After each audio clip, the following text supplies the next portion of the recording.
지금으로부터 8년 전 2015년도에 우리가 잘 아는 세계적인 명배우 로버트 드니로와 앤 해서웨이 그 두 사람이 열연을 했던 인턴이라는 영화가 기억이 날 것입니다.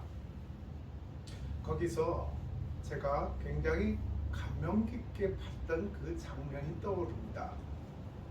지금까지 영화를 좋아해서 많은 영화를 봐왔지만 인턴이라는 그 영화만큼 가슴속에 그리고 제 머릿속에 오래 남는 그런 영화는 거의 몇 편이 되지 않습니다.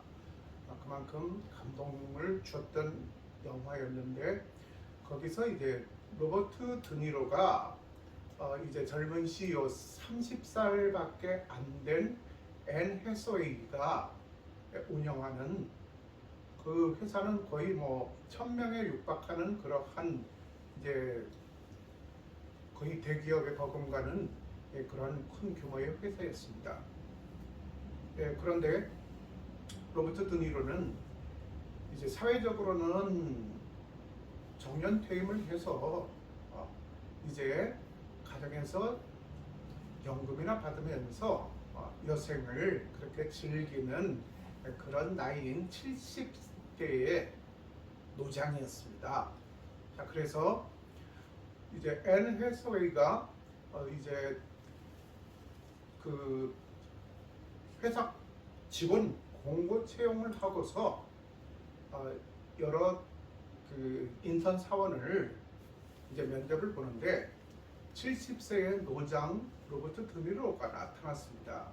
자, 그래서 그 CEO, 젊은 CEO 앤 해서웨이는 좀 부담이 되면서 뭐라고 하냐면은 지금 연세가 이제 꽤 되어 보이시는데 어떻게 지금 우리 업무를 해내실 수가 있겠습니까? 라는 그러한 의도로 물어봅니다.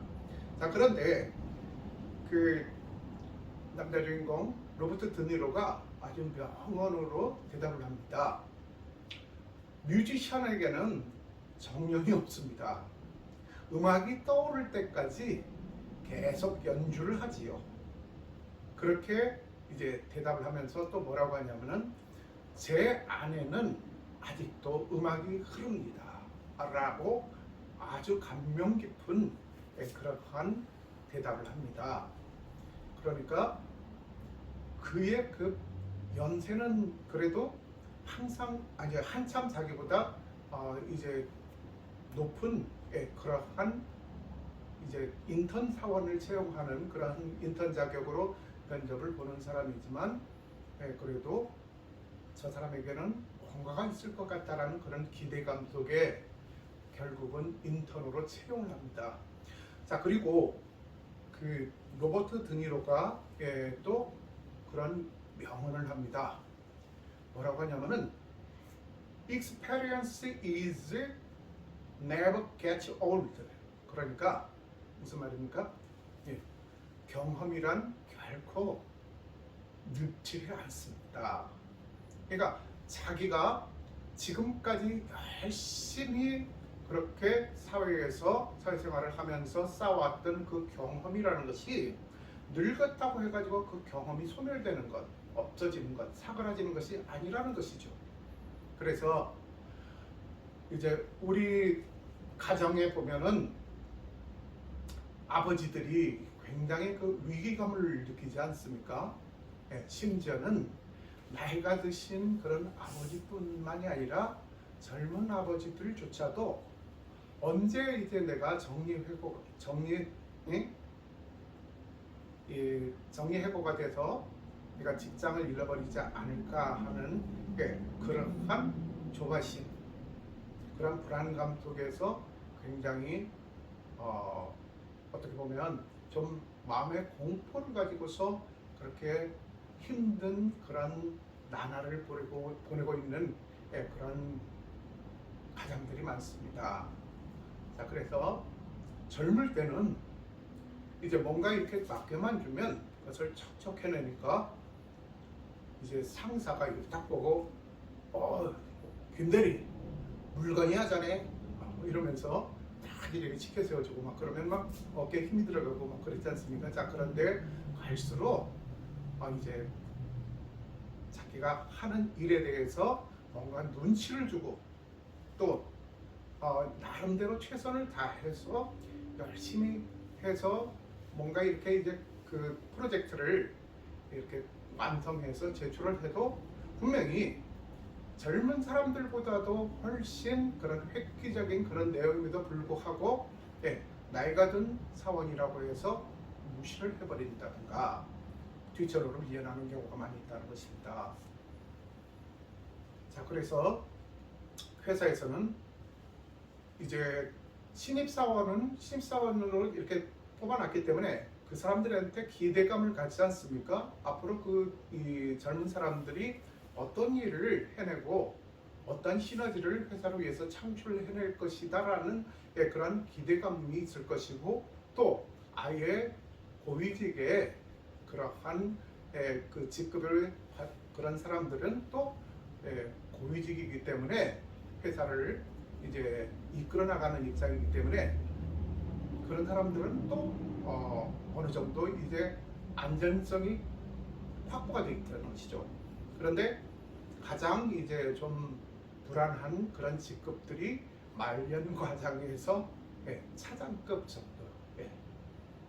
그래서 이번에 또 정리해고 소식이 나온다 하면은 자꾸 불안해지고 식은땀이 나고 그리고 또 자기가 쉬는 시간에 앉아서 홀로 저쪽에 혼자 앉아서 저 생각이 들면서 파노라마 같이 그냥 가정의 식구들이 식솔들이 토끼 같은 자식들과 여우 같은 마누라가 떠오르고 이제 어떻게 해야 되나 그러면서 커피를 마시는지 내가 지금 쉬는 시간에 앉아서 커피를 마시는지 그 잔에다가 모래를 지금 섞어놓고 모래를 마시고 있는지 구분이 안 될 정도로 정말 불안 초조하기가 정말로 그것은 너무나 본인에게 공포로 다가오는 그런 순간일 것입니다.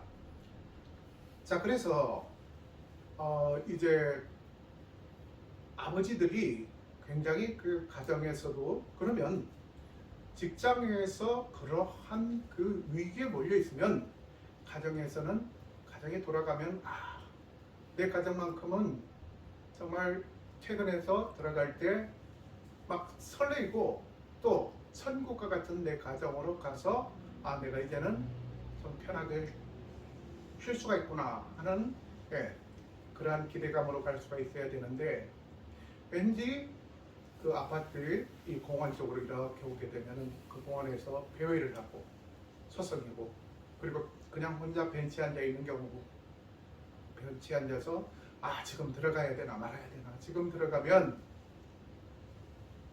지금 아내와 지금 아이들이 재밌게 놀고 있을 것인데 내가 들어가면 부담스러워하지 않을까.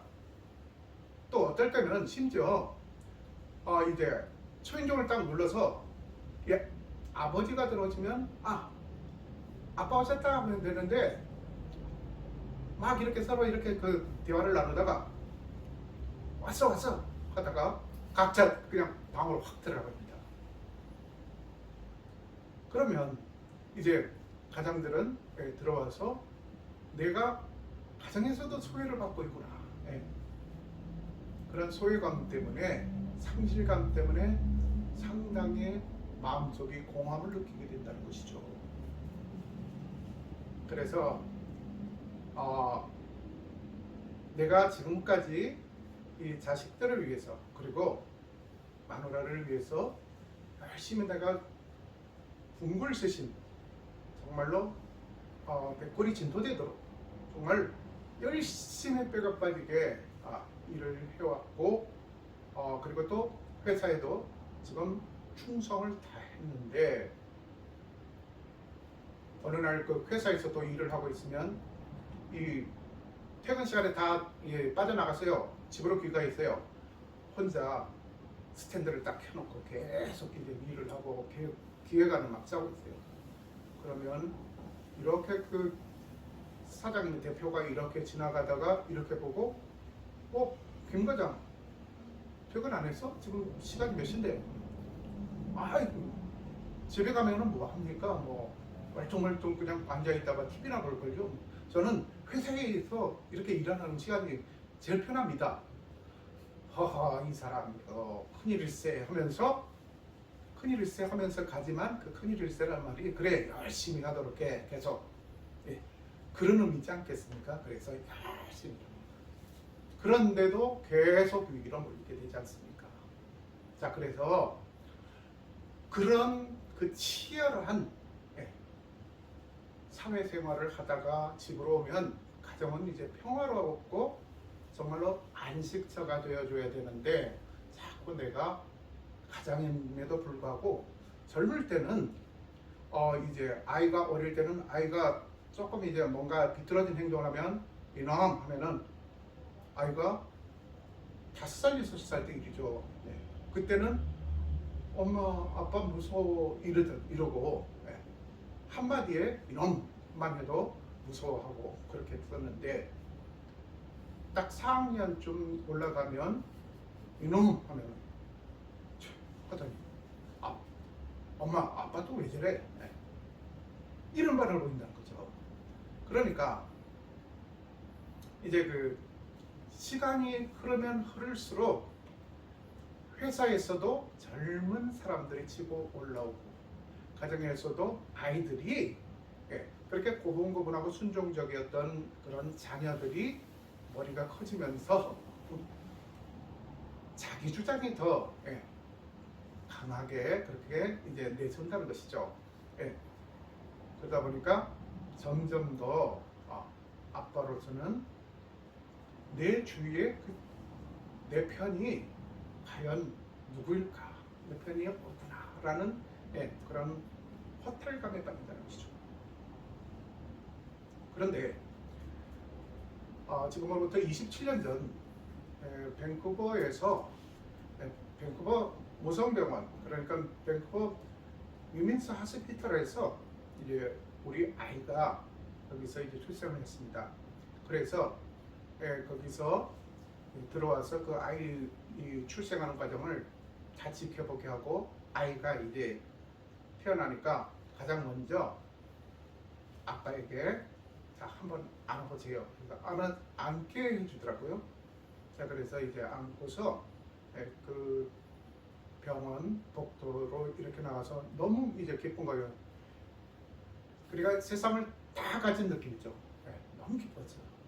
그때 그 감격, 그 감동은 말할 수 없었습니다. 그래서 아이를 보고 나는 약속하는데 가장 행복한 가정을 한번 만들어 볼 테니까 우리 같이 가자 하면서 그래서 여호와는 나의 목자시니와 슈베르트의 세레나데를 맨 처음 이렇게 대면하면서 아기에게 불러줬던 그 기억이 아직도 납니다. 자 그러면서 어떤 그러한 아이에게 어떤 그 기대감을 표현을 했느냐면은 이제는 나에게도 이 세상에 단 하나뿐인 내 우군 내가 힘들 때 언제든지 내 힘이 되어주고 또 내가 어떤 고민에 놓여 있을 때에 빠져 있을 때에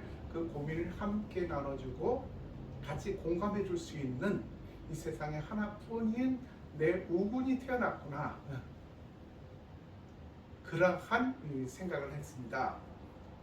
그런데 그것은 저의 잘못된 기대감이었습니다. 아이를 이렇게 부모가 아이를 출생하게 되면 그 아이를 놓고서 그러니까 내 아이기 때문에 소유물처럼 전유물처럼 내가 이런 생각을 하면 너도 내 자녀이기 때문에 자식이기 때문에 거기에 따라와야 된다 맞춰줘야 된다 하는 그런 이기적인 생각을 했었다는 것입니다. 그런 잘못된 기대감을 갖고 있었다는 것이죠. 그래서 이제 어떤 그 하나님께서 나에게 잠깐 맡겨준 그런 소중한 그런 선물이다. 그리고 또 주님께서 우리를 인격체로 대해주시듯 이 아이를, 그러니까 하나의 독립된 인격체로 이렇게 인정을 해줘야 됐을 것인데, 그럼에도 불구하고 제가 부족한 나머지 그렇게 좀 허황된 그런 기대감을 가졌었다는 것이죠. 그런데 그것이 정말로 내가 내 나름대로는 굉장히 아이에게 열정을 쏟고 이만하면은 뭐 다른 아이 친구들하고 비교했을 때 부족함이 없을 정도로 내가 다 베풀어 주는 것처럼 그렇게 나는 아버지 입장에서 그렇게 아이에게 대했을지라도 아이 입장에서는 그것이 어떻게 보면 내가 올무에서 자꾸 이렇게 올무로 들어가서 올무에 갇혀서 올무에서 방황하고 있구나, 갇혀 있구나, 그런 신세구나 라는 그런 족쇄를 치우는 그런 결과를 가지고 왔다는 것입니다. 그래서 그러한 잘못을 이제 깨닫기까지는 수십 년이 걸렸다는 것이죠. 그래서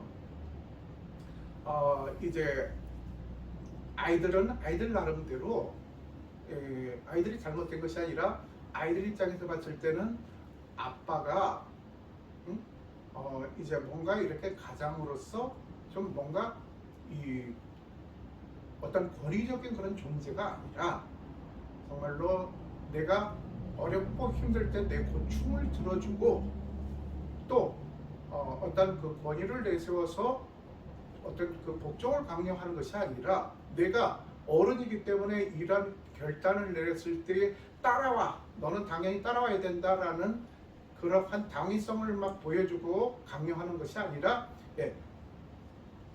아이 입장에서는 정말로 친구 같은 아빠, 그리고 또 신앙적으로도 내가 방황할 때에 신앙적으로 뭔가 이렇게 그 삶 가운데서 생활 가운데서 그 크리스찬의 모습을, 전형적인 크리스찬의 모습을 보여주고 또 그렇게 이제 그 신앙적인 어려움이 있을 때 그때 이제 신앙의 멘토가 되어주는 그런 아빠를 이제 기대할 수가 있다는 것입니다. 자, 그런데 우리는 옛날부터 그 유교적인 그러한 영향 때문인지 자꾸 그 내가 크리스찬이라고 그렇게 스스로 그렇게 인정을 하면서도 자꾸 이 유교적인 가부장적인 그런 권위를 가지고서 그 자녀들과 그리고 아내를 대한다는 것입니다. 거기서 오는 갭이 자꾸 이게 형성되고 쌓여서 나중에는 이게 굶을 대로 굶어서 나중에 큰 문제가 되어버린다는 것이죠. 그런데 이 아빠들 입장에서는 지금 아까 그 제가 친구 같은 아빠라는 그러한 이제 말씀을 드렸었는데 제 지인 중에 젊을 때에 젊어서 이제 상처를 한, 그러니까 아내가 일찍 그 남편보다 먼저 암으로 돌아간 그러한 수천한 그러한 가정이 있습니다. 그 아버지 되는 그 지인이 내보고 그렇습니다. 목사님, 애들 보면 참 안 됐다는 생각도 들어요. 그래서 우리 와이프가 지금까지 10몇 년 동안 10년 넘는 그 12년인가 그 동안 암투병을 하면서 가정다운 가정을 그렇게 화목한 가정을 그렇게 꾸려주지도 못하고 그래서 아이들을 보면 굉장히 불쌍하다는 생각도 들고 그리고 이제 어린 나이에 엄마가 돌아가셨는데 표현도 안 하고 잘 저렇게 이제 살림살 없이 잘 성장하는 그 아이들이 대견스러워요. 그래서 장난도 많이 해주고 쳐주고 그리고 또 아이들하고 농담도 많이 하고 막 그렇습니다. 그러면 이제 아이들이 굉장히 좋아해요. 그런데 권위가 없어지는 것 같아요. 저한테 그러더라고요. 그래서 저는 딱 잘라서 말했습니다. 권위라는 거, 아빠의 권위는 다 필요 없습니다. 권위가 무슨 필요가 있어요? 권위가 무슨 뭘 만들어주나요? 그래서 그럼 제가 잘하는 거죠? 당연히 잘하는 것이죠. 그래서 그 가정은 그래도 어머니가 없다는 그런 엄청난 그러한 큰 그 가정 자체의 핸디캡이 있음에도 불구하고 그래도 굉장히 아이들이 반듯하게 자라고 또 가치관도 굉장히 이제 반듯하게 그렇게 형성이 되어서 그것이 이제 아이들이 어떻게 보면 커가는데 그 기본 바탕이 된다는 것이죠. 그래서 왜 그러면 그 아이들이 그렇게 반듯하게 자라느냐면 그것은 바로 그 아까 권위를 의식하지 않는 친구 같은 아버지의 역할이 있었다는 것입니다. 그렇기 때문에 이 친구들은 그래도 그 엄마가 없다는 그러한 그 공백을 아주 이제 그 허무함을 그런 반항심으로 그렇게 이제 채우려고 그렇게 한 것이 아니라 아버지의 그 따뜻한 그러한 교훈으로 그리고 친구 같은 그런 모습으로 언제나 다정한 그 모습으로 아이들이 그 상처에서 많이 스스로 이렇게 치유가 되면서 이제 아주 올곧게 그렇게 성장을 했다는 것입니다. 이게 아버지의 모습이 아니겠습니까? 자, 그런데 일단은 지금 우리가 저도 그렇고요. 이 가정에서 이런 커뮤니케이션이 이렇게 원활한 가정이 그렇게 많지가 않습니다. 한국 사람들은 기본적으로 이렇게 그 대화하는데 상대방하고 그 대화를 하면서 그 공감을 이렇게 나누고 하는 그런 기술이 그런 능력이 다른 그런 그 사람들에 비해서 좀 부족하지 않나 그렇게 생각을 합니다. 그러니까 뭔가 이렇게 많은 대화를 하고 이제 어떤 주제를 놓고서 거기에 대해서 의견을 나누고 그렇게 존중하고 서로 그러는 것이 아니라 그러니까 어떻게 보면 군대식으로 군대 문화가 특히 남자들한테는 그런 게 이제 이 자리 잡고 있기 때문에 어디를 가든 사람들이 모이게 되면 자동으로 서열 정리가 됩니다. 남자들 세계에서는. 그래서 이제 누가 연장자냐, 몇 살이냐 이렇게 딱 물어봐요. 먼저. 그래서 내보다 몇 살 후배네? 뭐 그러면 뭔가 이렇게 좀 쉽게 말해서 꼰대 짓을 그렇게 하려고 한다든가 그렇게 한다는 것이죠.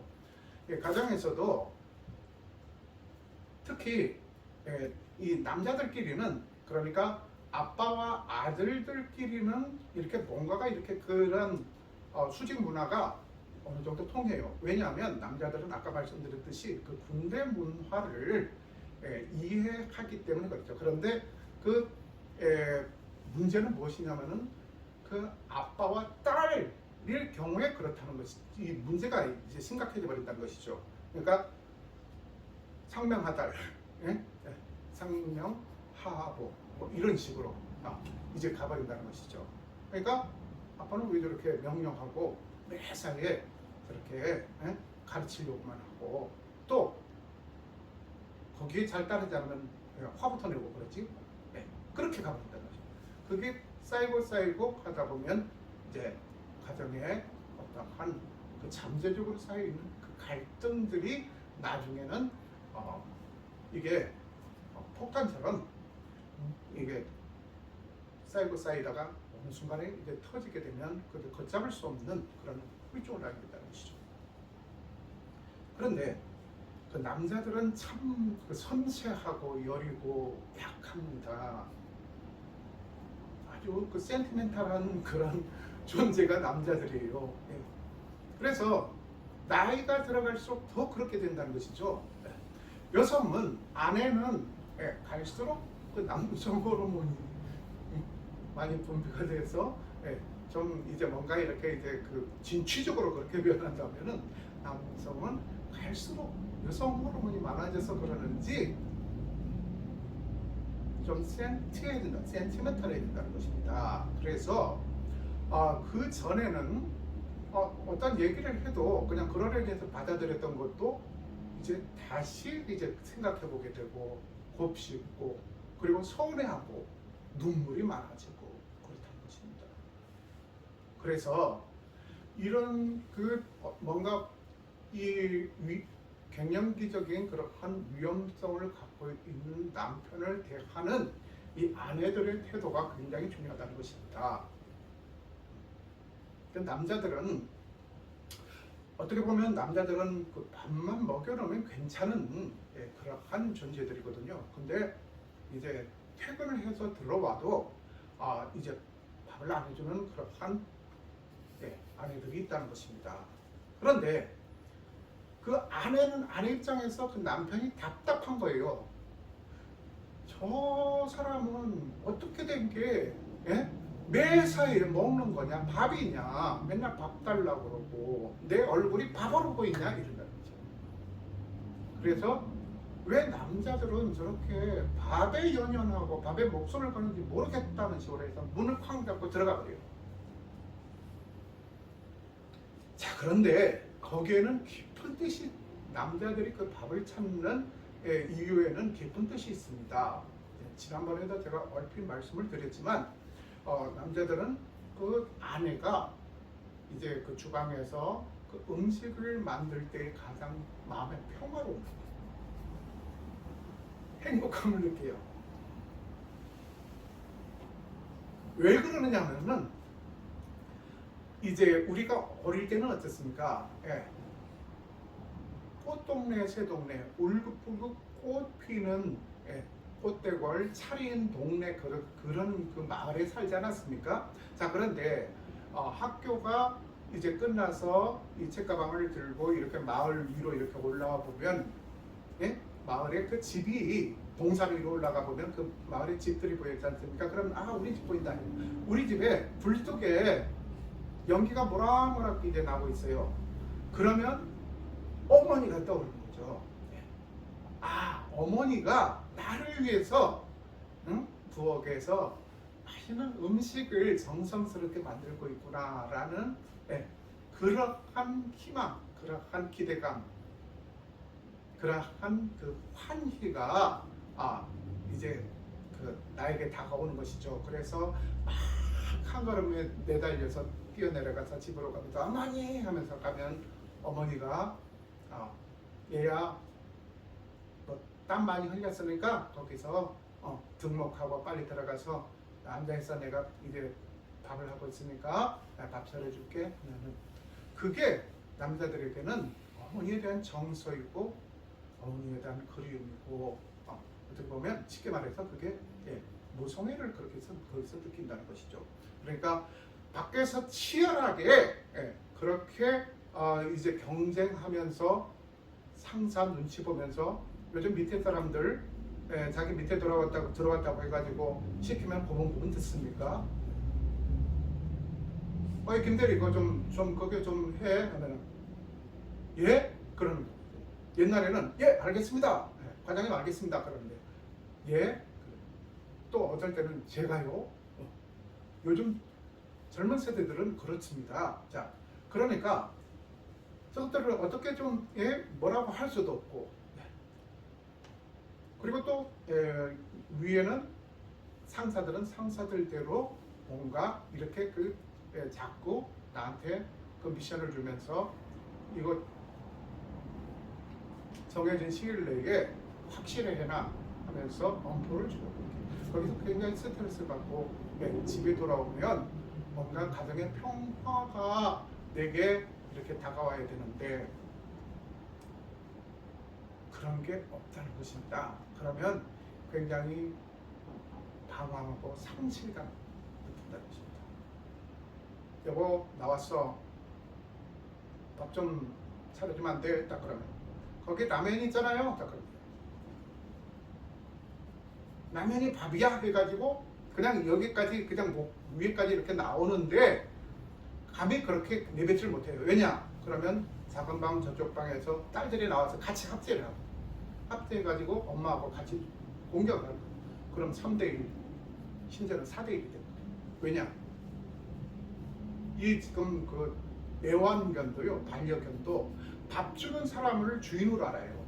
그리고 밥 주는 사람 이외의 사람은 적으로 간주를 하는 거예요. 같이 공격을 하는 거예요. 같이.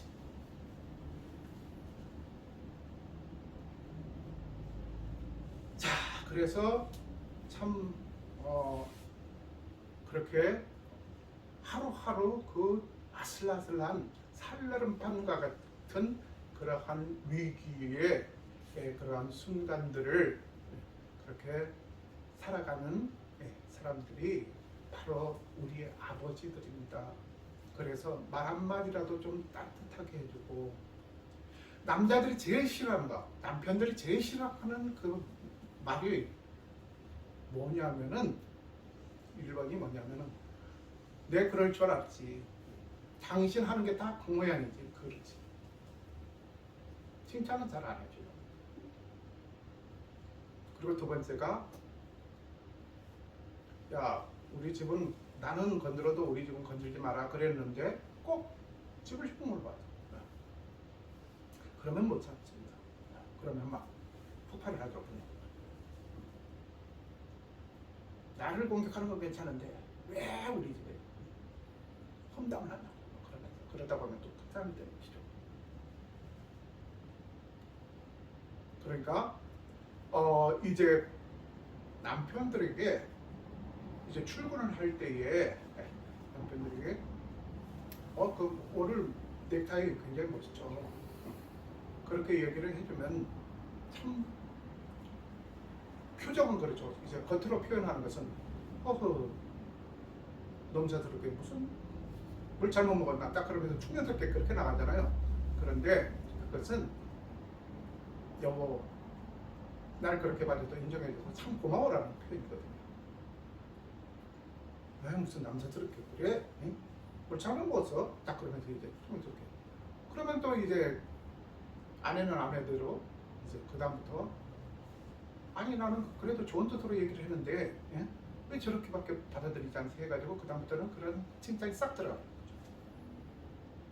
그런데 밖에 나가서 옆집에 이렇게 지나가고 있는데 옆집에 부인이 김 선생님 오늘 넥타이 굉장히 센스 있고 굉장히 잘 어울리시네요. 그러면 아이고 감사합니다 하면서 정중하게 인사를 하죠. 그런데 그거는 인사치레로 그냥 입 발린 소리구나 하고 그냥 넘겨버립니다.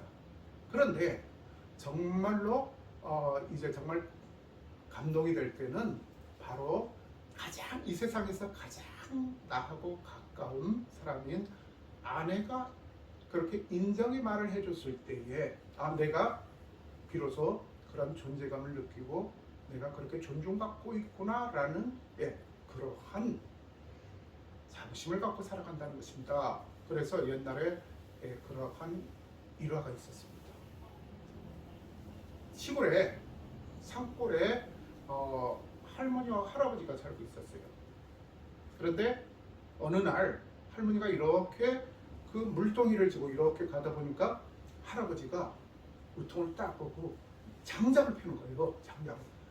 그 모습에 딱 할머니가 이제 필이 탁 꽂힌 거예요. 그래가지고 아이고 영감 오늘 참 근사해 보이는구려.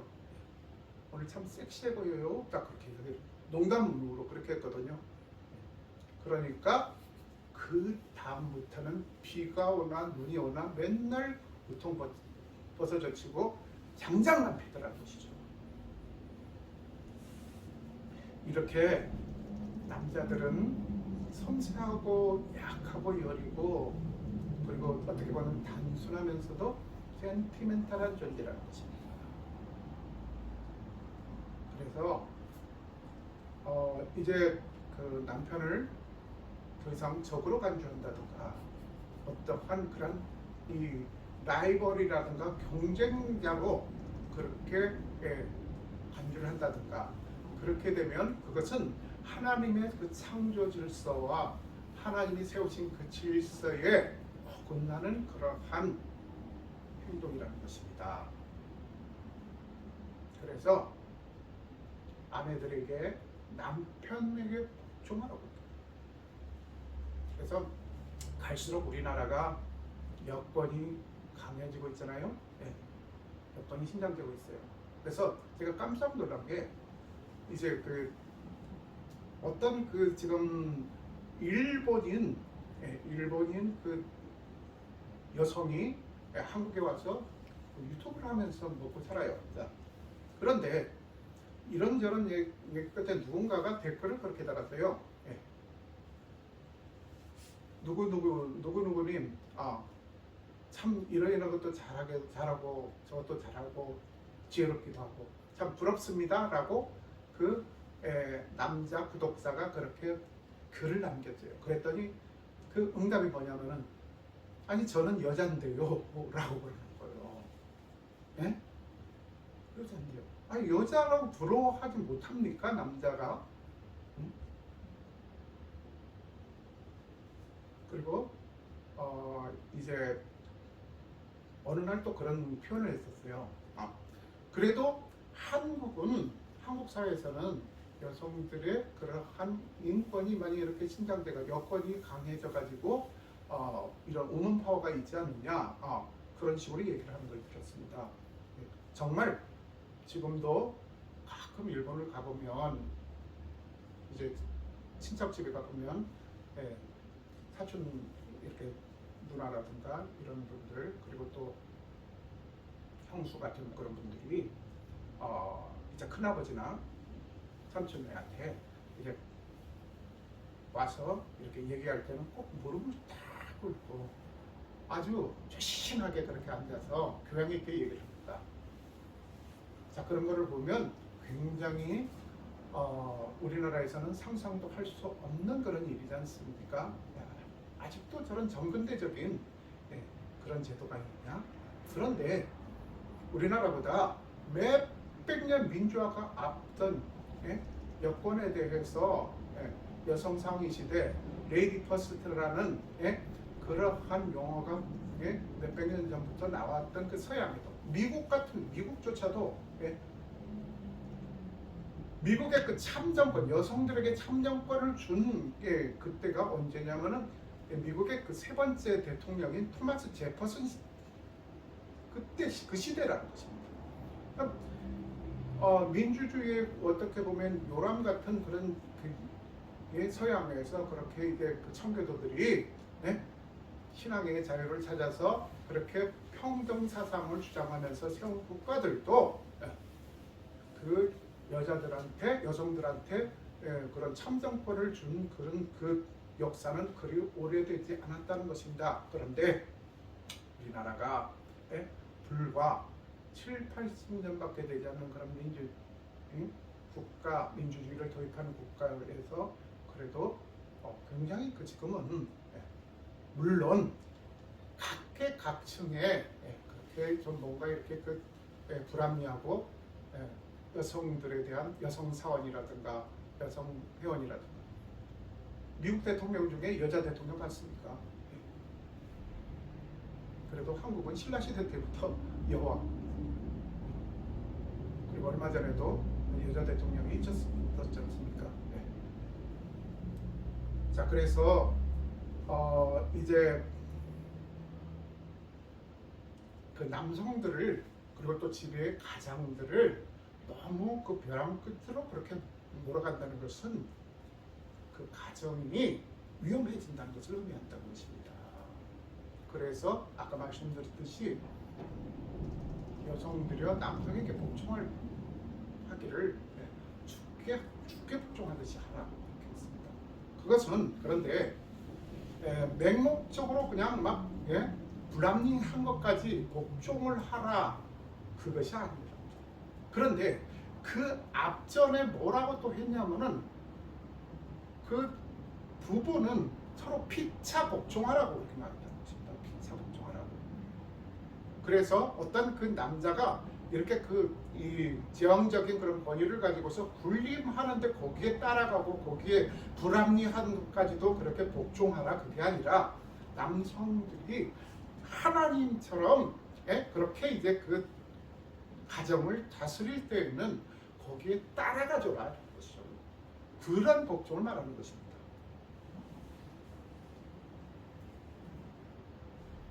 자, 그래서 오늘 이 본문 가장 첫 절이 1절을 보면 아들들아 아비의 훈계를 들으며 명철을 얻기에 주의하라 했습니다. 자, 그래서 여기서 보면 아들들아, 이것은 아들들만 얘기하는 것이 아니라, 물론 원어 성경에도 sons라고 이렇게 나와 있긴 합니다. 그런데 여기서 그 아들이라는 의미는 자녀들을 말합니다. 아들, 딸들아. 아비의 훈계를 들으며 명철을 얻기에 주의하라 했습니다. 그러니까 이거는 이제 구약시대 솔로몬의 자문이지 않습니까? 그 당시에. 자, 그래서 여기서 보면 그 명철을 얻기에 주의하라라는 것은 또 원어 성경에서는 이제 그 pay attention과 그리고 gain understanding이라고 나와 있어요. 그러니까 뭡니까? 그 명철을 얻기, 그러니까 이 어떤 그 똑똑한 함을 얻기에 그 주의해라, 그것이 아니라, 그러니까 아버지의 말을, 교훈을, 인스트럭션을, 그러니까 그것을, 그 교훈을, 아버지의 가르침을 이해하는데 주의해라, 그렇게 하려고 노력해라 라는 말입니다. 주의를 기울여라 라는 말입니다. 그래서 내가 선한 도리를 너희에게 전하노니 내 법을 떠나지 말며, 여기서도 이 선한 도리라고 해서 우리는 그러니까 이 성경 번역도 어떻게 보면 그 유교적인 이런 그 관념에서 좀 벗어나서 이 해석이 됐으면 좋겠어요. 이 도리라는 것은 그런 이 윤리적인 그 도리를 말하는 것이 아닙니다. 여기서는 내가 선한 도리를 너에게 전하노니, 선한 그러한 그 배움을 너희에게 또 전해준다. 그래서 나도 내 아버지에게 아들이었으며 내 어머니 보기에 유약한 외아들이었노라. 그러니까 뭡니까? 나도 내 아버지에게 아들이었으며 어머니 보기에는 유약한 외아들이었노라. 왜 그렇습니까? 아버지에게는 그냥 아들이었는데 어머니에게는 내가 약한 모습을 그대로 다 드러내지 않습니까? 그런 위로받고 싶고 어머니를 통해서 그 힘을 얻고 싶고, 그렇지 않습니까? 그렇기 때문에 어머니가 보기에는 유약한 아들일 뿐이라는 것입니다. 제가 지난주에 그런 말씀을 나눴지 않습니까? 그래서 다 큰 아들인데, 자녀가 딸린 아들인데 집에 내려가면은 어머니께서는 깔끔한 그 방에 그렇게 이불을, 세제 냄새가 나는 아주 향기로운 그 이불을 이렇게 같이 덮어주시면서 이렇게 바람 들어가지 말라고 막 이렇게 눌러주고, 그리고 또 다 큰 아들 머리를 이렇게 막 쓰다듬으면서 아이고 귀한 내 아들 이만큼 뜯어주면서, 그게 어머니이지 않습니까? 그래서 나도 내 아버지에게 아들이었으면, 아버지에게서 나가 아들이었을 때 그런 그 배움을, 그 가르침을 배웠다는 것입니다. 그 배움을 너희에게 준다는 것이에요. 또 물려준다는 것입니다. 그러니까 어떤 그러한 세상적인 그러한 기업을 물려주는 것도 중요하지만 정말로 중요한 기업은 무엇입니까? 여호와의 말씀을, 복음을 유업으로, 갑으로 그렇게 물려줘야 된다는 것입니다. 4절에 보면 아버지가 내게 가르쳐 이르기를 내 말을 내 마음에 두라, 내 명령을 지키라, 그리하면 살리라 했습니다. 아버지가 내게 가르쳐 이르기를, 그러니까 아버지의 그 가르침이 무엇입니까? 내 마음에 그것을 이제 두고 간직하고 그렇게 살아가라는 것입니다. 아무런 그 가치관도 없이 그냥 멍하게서 그렇게 아무 생각 없이 그렇게 살아가는 것이 아니라 내 안에는 항상 그 아버지의 그 교훈, 그 가르침이 있어야 되는데 그 교훈이 무엇이냐? 바로 하나님의 말씀이라는 것입니다. 그 복음의 교훈을 말합니다. 자, 그래서 마음에 들어 내 명령을 지키라. 그리하면 살리라. 무엇입니까? 그러면 죽지 않고 산다는 것입니까? 여기서 그러니까 그 하나님의 그 복음을 아버지로부터 그것을 유업으로 내가 이렇게 받아서 내 마음속에 항상 그 말씀을 준행하고 살게 되면 내가 영원히 살리라. 내 영혼이 육신은 언젠가는 썩어서 흙으로 돌아가겠지만 그러나 내 영혼은 반드시 이제 살리라라는 것입니다. 구원을 얻는다는 것입니다. 5절 지혜를 얻으며 명철을 얻으라. 내 입의 말을 잊지 말며 어기지 말라. 지혜를 얻으며 명철을 얻으라. 그러니까 여기서 지식, 우리는 너무 지식 위주의 그러한 수업을 받아왔다는 것입니다. 제가 언제가 그 말씀을 그렇게 드렸지 않습니까? 우리나라도 프랑스나 이런 그 서유럽처럼 고등학교 과정에서 철학도 배우고 그렇게 했으면 좋겠습니다. 그런데 학문의 전당인 학문의 요람인 대학교에서마저 취직이 잘 안 된다는 이유로 철학과를 없애고 심리학과 없애고 취직이 잘 안 된다는 이유로 그런 인문 학과를 없애요. 그런데 아이들에게 그 지혜로운 그러한 사고를 하게끔 그렇게 요구한다는 것은 그것은 문제가 있는 것 아닙니까? 그리고 또 우리 아버지들은 어떻습니까? 나는 돈 벌어다 주는 기계니까 밖에 나가서 죽어가고 지금 내 아내가 제일 좋아하는 거 돈이니까 돈 갖다 주고 벌어주고 또 아이들에게도 내가 돈을 갖다 줌으로 말미암아 그 돈을 그렇게 이제 마음껏 쓰면서 가정이 윤택해지고 풍요로워진다. 그래서 내 역할은 그것이야. 그건 잘못입니다. 아까 말씀드렸듯이 아버지는 카운셀러 같은 역할도 해야 되겠고 그리고 또 가정에서는 제사장이자 그리고 또 왕적인 그러한 그 권위도 물론 있어야 됩니다. 그러나 아까 말씀드렸듯이 그러한 제왕적인 막 그 군림하는 권위가 아니라 역시 우리 아버지다, 우리 아빠다라는 것을 인정하게끔 그렇게 뭔가 이런 그 말과 행동으로 이렇게 드러내주는 것, 그러한 힘을 드러내는 것. 그러니까 어떤 그 누르는 힘이 아니라 그런 포괄적인 힘이 아니라 정말로 그 아이들이 감동하고 나도 아빠처럼 되고 싶어. 아빠처럼 돼야지.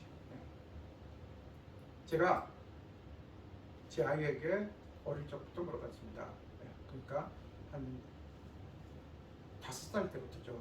그래서 얘야, 이 세상에서 누가 제일 멋진 남자야? 아빠다. 또 그 다음에도 누가 이 세상에서 제일 잘생겼어? 아빠다. 딱 그것도 5살, 6살까지죠. 딱 4학년, 초등학교 4학년 딱 올라가서 내가 아무 생각 없이 먼저 이 세상에서 누가 제일 멋진 남자야? 딱 자신감 있게 딱 이렇게 물어봤더니 바로 어떤 대답이 나오나요? 희철이 오빠가 딱 그런 거예요. 되게 깜짝 놀랐어요.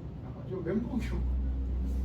희철이가 누구지? 가만히 보니까 그 당시에 아주 그 눈부신 활약을 했던 매스컴에서 눈부신 활약을 하고 있었던 슈퍼주니어의 리더, 잘생기고 깔끔하고 이쁘장하게 생긴 희철이라는 그 친구였습니다.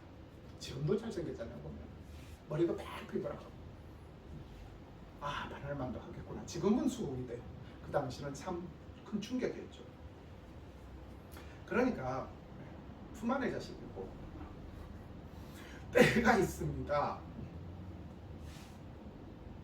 자, 그래서 이 지혜도 명철도 정말로 가르쳐야 될 때가 있고 다 끝내가지고 데려다가 무슨 뭐 거창하게 무슨 사서삼경이 어쩌고 저쩌고 그렇게 하면서 나는 막 그냥 유창하게 그냥 막 옛날 뭐 공자가 어쩌고 저쩌고 누구 말씀이 뭐 어쩌고 저쩌고 하면서 그렇게 이상하게 하지만 아이들은 하품을 하죠. 언제 끝나요? 그래서 이런 지혜와 명철을 이렇게 가르치는데 지식을 가르치는 것이 아니라 물론 지식도 중요하죠. 지식이 있어야 지식은 어떻게 보면 벽돌과 같은 것 아닙니까? 건물을 지을 때 어떤 재료죠. 재료 쌓여있는. 그래서 무시할 수 없습니다. 그 지식을 잘 아주 효율적으로 지혜롭게 잘 쓸 줄 아는 것이 그 수단이 뭡니까? 바로 그게 지혜라는 것이죠. 그래서 솔로몬도 그렇고 주여 저에게 지식을 주시옵소서 그렇게 기도한 것이 아니라 지혜를 달라고 기도를 했다는 것입니다. 지혜가 있으면 지식이 좀 부족하더라도 현명한 길로 갈 수 있고 현명한 결론을 얻을 수 있고 그리고 자기가 목표하는 것에 어느 정도는 다다를 수 있다는 것입니다. 거기에다가 지식까지 포함이 되게 되면 더할 나위가 없겠죠. 자, 그리고 지혜를 버리지 말라. 그가 너를 보하리라. 그를 사랑하라. 그가 너를 지키리라 했습니다. 여기서 물론 궁극적인 의미는 지혜는 바로 주님의 말씀, 복음을 말합니다. 지혜가 제일이니 지혜를 얻으라. 내가 얻은 모든 것을 가지고 명철을 얻을지니라 했습니다. 지난번에 제가 그렇게 말씀을 드렸지 않습니까? 성리학이 우리나라 대한민국을 다 망쳐놨다. 조선을 다 망쳐놨다. 뭐 그렇게 주장하는 사람들이 있다고. 자, 그런데 그런 폐단만 있는 것이 아니라 그런 부정적인 그런 그 결과만 있는 것이 아니라 그렇게 성리학에라도 그렇게 그 학문에 몰두하고 그렇게 하다 보니까 뭡니까? 그래도 이제는 지식을 갖고 그러니까 그 4차 산업으로 갈수록 지식이 중요한데 서비스업이 중요하고 자, 그런데 지식을 이제는 지식이 돈이 된다는 것입니다. 이제는 반도체가 그게 이제는 옛날에 그 사우디나 이런 그 이란이나 이런 데서 펑펑 나던 그런 석유를 대체할 수 있는 미래의 자원이 반도체라는 것이죠. 그래서 거기에 우리나라가 어떻게 보면 선두를 달리고 있지 않습니까? 그런 반도체에.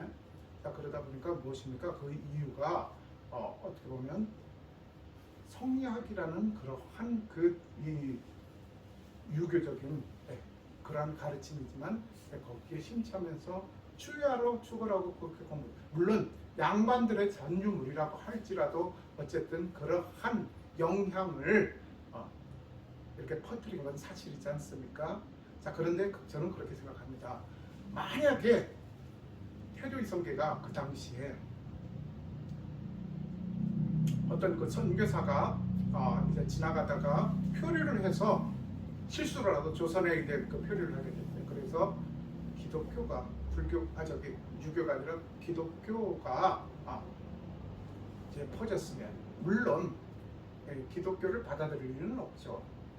왕권을 강화해야 되니까.